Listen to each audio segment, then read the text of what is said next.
السلام علیکم ورحمۃ اللہ جی۔ اعوذ باللہ من الشیطان الرجیم، بسم اللہ الرحمن الرحیم، الحمد للہ رب العالمین، والصلاة والسلام علی اشرف الانبیاء والمرسلین وعلی آلہ واصحابہ ومن استنى بسنته الى یوم الدین، اللہم اجعلنا منہم ومن الذین آمنوا وعملوا الصالحات وتواصوا بالحق وتواصوا بالصبر، رب اشرح لی صدری ویسر لی امری واحلل عقدۃ من لسانی یفقہوا قولی واجعل لی وزیرا من اہلی۔ اللہ کا نام لے کے آج ہم انشاءاللہ سورہ انعام جو ہے اس کا جو آیت نمبر 46 سے 50 کا انشاءاللہ مطالعہ کریں گے۔ تو اللہ تعالیٰ اس آیت میں بیان فرماتے ہیں، اعوذ باللہ من الشیطان الرجیم، بسم اللہ الرحمن الرحیم، قل ارائیتم ان اخذ اللہ سمعکم وابصارکم وختم علی قلوبکم من الہ غیر اللہ یأتیکم بہ انظر کیف نصرف الآیات ثم ہم یصفون۔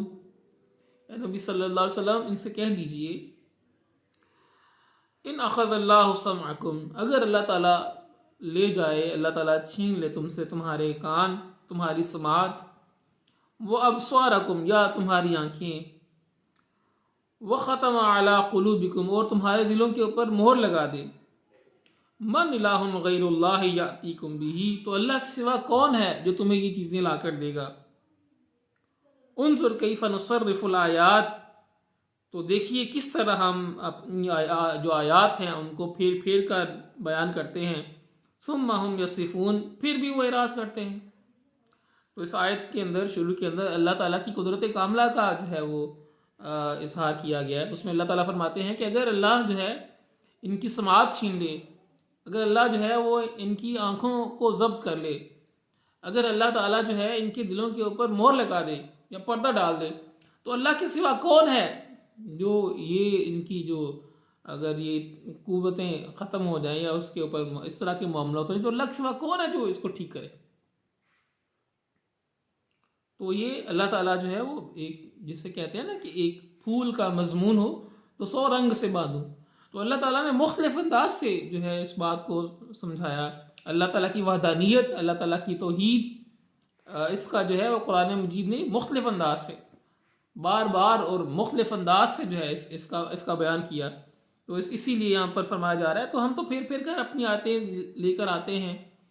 تو اس کے باوجود بھی یہ اعراض کرتے ہیں، حالانکہ وہ بات سمجھتے ہیں، حالانکہ ان کو یہ بات سمجھ آتی ہے، حالانکہ بات ان کو اپیل کرتی ہے، اندر سے وہ یہ اس بات کا اعتراف کرتے ہیں، لیکن اس کے باوجود جو ہے وہ اعراض کرتے ہیں اس سے۔ اس کے بعد آپ علیہ السلام سے فرمایا جا رہا ہے، قل، آپ کہہ دیجئے، ارائیتکم ان آتاکم عذاب اللہ، کہ مجھے بتلاؤ اگر اللہ کا عذاب آ جائے تم پر، بغتتاً، اچانک، او جہرتاً، یا کھلا یا اعلانیہ، هل یہلک الا القوم الظالمون، تو نہیں ہلاک کیے جائیں گے مگر اس میں ظالم۔ تو یہ فرمایا جا رہا ہے کہ دیکھو، یہ تمہاری اگر یہی روش رہی کہ اللہ تعالیٰ کی نشانیاں بالکل واضح ہو گئیں، اللہ تعالیٰ کی قدرت کاملہ بالکل تمہارے سامنے کھل کے آ گئی، تمہیں ان باتوں کی سمجھ آنے لگ گئی، تو اب اگر اللہ تعالیٰ کا عذاب آتا ہے تو اس میں تو ظالم ہی پسیں گے، جو اللہ کے باغی ہیں، جنہوں نے حق آ جانے کے بعد، حق کو سمجھ لینے کے بعد اس کو تسلیم نہیں کیا، تو اب اگر اللہ کا عذاب آتا ہے تو اس میں جو ظالم ہے صرف وہی پسے جائیں گے۔ جو اہل ایمان ہے وہ تو اس سے بچ جائیں گے، لیکن جن لوگوں نے حق کا انکار کیا، حق کو جھٹلا دیا، تو وہ لوگ جو ہیں وہ اس عذاب کا شکار ہوں گے۔ اس کے بعد اللہ تعالیٰ فرما رہے ہیں، وَمَا نُرْسِلُ الْمُرْسِلِينَ إِلَّا الْمُبَشِّرِينَ وَمُنذِرِينَ، اور ہم نہیں بھیجتے مگر رسولوں کو بشارت دینے والا اور ڈرانے والا، خوشخبری دینے والا اور ڈرانے والا۔ فَمَنْ آمَنَ وَأَصْلَحَ، تو جو شخص ایمان لے آیا اور اس نے اپنی اصلاح کر لی، فَلَا خَوْفٌ عَلَيْهِمْ وَلَا هُمْ يَحْزَنُونَ، تو ان کو نہ کوئی خوف ہوگا اور نہ وہ غمگین ہوں گے۔ تو اسی طرح سورۃ النساء میں بھی اللہ تعالیٰ نے فرمایا، انبیاء اور رسول جو ہیں ان کو بھیجنے کا ایک مقصد یہ بھی رہا کہ رسل مبشرین و منذرین، کہ اللہ تعالیٰ نے رسولوں کو مبشر اور منذر بنا کے بھیجا، اللہ تعالیٰ نے رسولوں کو خوشخبری دینے والا اور ڈرانے والا بنا کے بھیجا، لِأَلَّا يَكُونَ لِلنَّاسِ عَلَى اللَّهِ حُجَّةٌ بَعْدَ الرُّسُلِ، اور تاکہ رسولوں کے آنے کے بعد لوگوں کے اوپر اللہ پر کوئی حجت باقی نہ رہ جائے۔ تو اللہ کی طرف سے وہ فائنل گائیڈنس جو ہے وہ اپنی آیات مبینات کے ساتھ، کھلی کھلی اور واضح نشانیوں کے ساتھ اللہ کے رسول جو ہے وہ اس دھرتی پہ آتے رہے تاکہ لوگوں پہ حجت جو ہے وہ تمام ہو جائے۔ تو اللہ تعالیٰ کی اسی سنت کو اللہ تعالیٰ نے یہاں پر اس آیت میں بیان فرمایا کہ اللہ تعالیٰ نے جو بھی رسول بھیجے ہیں ان کو مبشر اور منذر بنا کے بھیجا۔ تو نبی کریم علیہ الصلوۃ والسلام کی ذات اقدس بھی، آپ بھی بشارت دینے والے ہیں، آپ بھی ڈرانے والے ہیں۔ ایون جو آپ کی جو قرآن مجید کی ابتدائی آیات نازل ہوئی ہیں وہی، تو اس میں ایک آتا ہے یا ایھا المدثر قم فانذر وربک فکبر۔ تو آپ علیہ السلام کو تو حکم دیا گیا کہ جو انذار کا پہلو ہے اس کو زیادہ رکھا جائے۔ تو اس میں یہاں پر جو ہے یہ اوور آل جو رسول ہیں ان کا تذکرہ ہے کہ وہ جو رسولوں کا مقصد رہا، رسول جو آتے رہے وہ مبشر اور منذر بن کے آتے رہے، اور پھر جس نے ان کی بات مان لی، جو ان پر ایمان لے آیا اور ایمان لانے کے بعد اس نے اپنی اصلاح بھی کر لی، اس نے اپنی زندگی کی روش بھی اس ایمان کے مطابق کر لی، تو یہ لوگ ایسے ہوں گے کہ جن کو نہ تو یہ خوف ہوگا کہ وہ اپنے رب سے ملنے والے ہیں، مستقبل کا کوئی خوف نہیں ہوگا، اگلی دنیا جو ہے اس کا کوئی خوف نہیں ہوگا، اور اس دنیا کو چھوڑ جانے کا غم نہیں ہوگا، ماضی کا کوئی غم ان کو نہیں ہوگا، مستقبل کے اندیشے نہیں ہوں گے، اور ماضی میں جو کچھ ہو گیا تو اس کے اوپر وہ غمگین نہیں ہوں گے۔ تو یہی مضمون ہے جو اللہ تعالیٰ نے ایک اور جگہ فرمایا کہ الا ان اولیاء اللہ لا خوف علیہم ولا هم یحزنون، کہ اللہ کے جو ولی ہوتے ہیں، اللہ کے جو دوست ہوتے ہیں، ان کو کوئی مستقبل کا غم نہیں، خوف نہیں ہوتا، اور ماضی کا کوئی غم نہیں ہوتا۔ یہ کون ہوتے ہیں؟ الذین آمنوا وکانوا یتقون، وہ لوگ جو ایمان لے کر آتے ہیں اور تقوی اختیار کرتے ہیں۔ تو وہ ایمان اور تقوی کی بات پہلے آ گئی جو دوسرے الفاظ میں فرمایا کہ فمن آمن واصلح، اور جو ایمان لے کر آیا اور اس نے اپنی اصلاح بھی کر لی، فلا خوف علیہم ولا هم یحزنون، تو ان پر نہ کوئی خوف ہوگا اور نہ وہ غمگین ہوں گے۔ پھر فرمایا والذین کذبوا بآیاتنا، اور بالکل اللہ تعالیٰ کی سنت رہی ہے قرآن مجید میں جہاں پر اہل ایمان کا تذکرہ ہے، اس کے بعد اس کا جو تضاد ہے، جو اللہ کے منکر ہیں ان کا تذکرہ، ان کے پھر ان کے جو آخرت کے اندر ان کے ساتھ جو سلوک ہوگا اس کا تذکرہ قرآن مجید میں بار بار آتا ہے۔ تو جو ہم نے ابھی آیتیں پڑھی اس میں شروع میں کفار کو جو ہے وہ اللہ تعالیٰ نے سمجھانے کے لیے ایک مثال رکھی ہے، اور پھر اس کے بعد جو ہے وہ نبی کریم علیہ السلام کی زبان اقدس سے یہی بتایا گیا کہ اگر تم پر اللہ کی طرف سے عذاب آ جاتا ہے تو تمہاری جو روش ہے، تو اس روش کا نتیجہ یہی ہے کہ تم ہی اس میں پسو گے، اہل ایمان تو بچ جائیں گے۔ اور اس کے بعد جو ہے جو اہل ایمان ہوں گے، جو انبیاء اور رسول کا مقصد بیان کیا گیا، بنیادی جو ان کا کام تھا وہ مبشر اور منذر تھا، اور جس نے اللہ کے رسول کی بات مان لی اور اپنے عمل کی اصلاح کر لی، تو اب یہ ایسے لوگ ہیں جن کو دنیا میں کوئی غم نہیں اب نہیں رہے گا، جو ان کے ساتھ ہو چکا اس پہ وہ غمگین نہیں ہوں گے، اور مستقبل کا کوئی اندیشہ نہیں ہوگا۔ اور یہ جو لوگ ہیں یہ جو ہے یہ ان جنتوں کے وارث ہیں جو اللہ تعالیٰ نے ان کے تیار کر رکھی ہیں۔ پھر فرمایا والذین کذبوا بآیاتنا، وہ لوگ جنہوں نے جھٹلایا ہمارے آیات کو، یمسہم العذاب، انہیں عذاب آ کر پہنچے گا، بما کانوا یفسقون،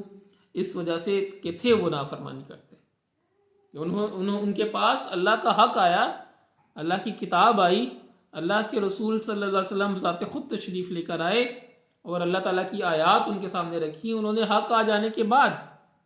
اس کتاب کو اللہ کا حق جان لینے کے بعد، اور نبی کریم علیہ السلام کو یعرفونہ کما یعرفون ابناءہم، اس کے باوجود جو ہے انہوں نے جو ہے وہ نافرمانی کی روش اختیار کی، تو اللہ تعالیٰ نے ان کے لیے عذاب رکھا ہے۔ اس کے بعد نبی کریم علیہ السلام سے فرمایا جا رہا ہے کل، آپ فرما دیجئے لا اقول لکم عندی خزائن اللہ، میں تم سے یہ نہیں کہتا کہ میرے پاس اللہ کی طرف سے بڑے خزانے ہیں، ولا عالم الغیب، اور نہ میں یہ کہتا ہوں کہ میرے پاس غیب کا علم ہے، ولا اقول لکم انی ملک، اور میں یہ بھی نہیں کہتا کہ میں فرشتہ ہوں، ان اتبع الا ما یوحی الی، میں تو اسی کی پیروی کرتا ہوں جو میری طرف وحی کی جاتی ہے۔ قل، کہہ دیجئے، هل یستوی الاعمی والبصیر، کیا برابر ہو سکتے ہیں نابینا اور بینا؟ کیا اندھے اور دیکھنے والے برابر ہو سکتے ہیں؟ افلا تتفکرون، کیا تم غور و فکر نہیں کرتے؟ تو یہاں پر انسانیت کا ایک بڑا المیہ بیان فرمایا جا رہا ہے کہ نبی کریم علیہ الصلوۃ والسلام کی ذات اقدس جب آپ کو مبعوث کیا گیا، آپ کو نبوت کا جو ہے تاج پہنایا گیا،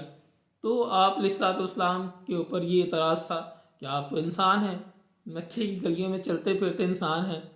آپ نے شادیاں کی ہیں، آپ کے بچے ہیں، اور آپ جو ہے وہ آپ کوئی ویلدی انسان نہیں ہے، آپ کی جو اگر آپ کے ارد گرد جو ہے وہ کوئی جو ہٹو بچوں کی آوازیں نہیں لگ رہی، اور آپ جو ہے وہ تو انسان ہیں، آپ تو بشر ہیں، تو بشر کیسے ایک رسول ہو سکتا ہے؟ اور اگر آپ رسول ہیں تو آپ کے تو تسلط کے اندر جو ہے وہ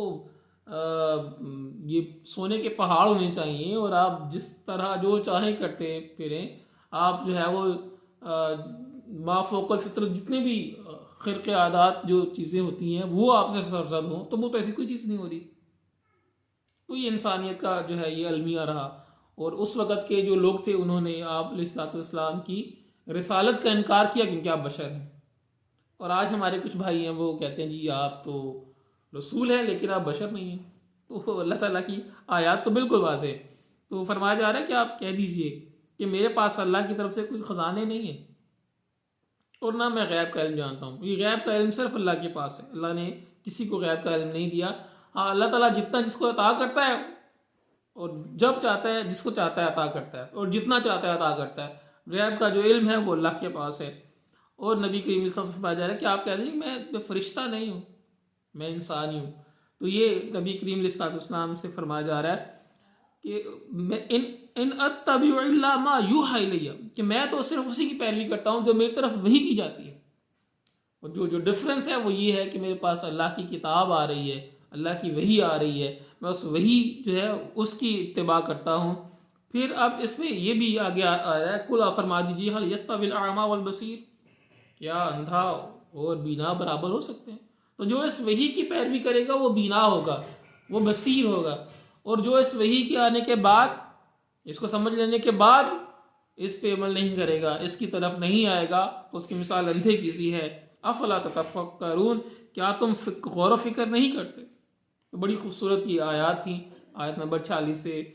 50 تک۔ اس میں مختلف جو ہے وہ بنیادی طور پر جو مضامین ہیں وہ اللہ تعالیٰ کی توحید کا تذکرہ ہے، اور نبی کریم علیہ الصلوۃ والسلام کی رسالت کا تذکرہ ہے، کہ جو نبی کریم علیہ الصلوۃ والسلام کی رسالت کا اقرار کرے گا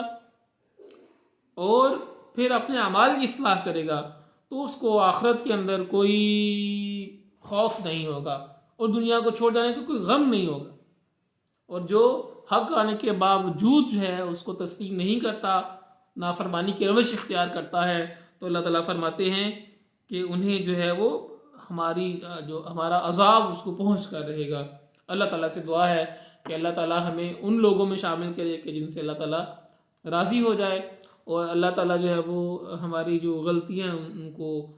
سیئات کو اللہ تعالیٰ معاف فرمائے، اور ہمیں کتاب و سنت جو ہے اس کے مطابق زندگی گزارنے کی توفیق عطا فرمائے۔ اقول قولی ھذا واستغفر اللہ لی ولکم ولسائر المسلمین والمسلمات۔